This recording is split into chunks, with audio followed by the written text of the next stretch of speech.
अस्सलामु अलैकुम नाज़रीन, आप देख रहे हैं पीसी वर्ल्ड न्यूज़। सरदार खालिद और सबीना थिएटर फैसलाबाद के ज़ेर एहतमाम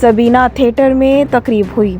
हमारे नुमाइंदे खुसूसी पाकिस्तान गुलाम दस्तगीर की तफसीलात के मुताबिक इसी अलविदाई तकरीब में assistant commissioner Syed Ayub Bukhari, director arts council Zahid Iqbal,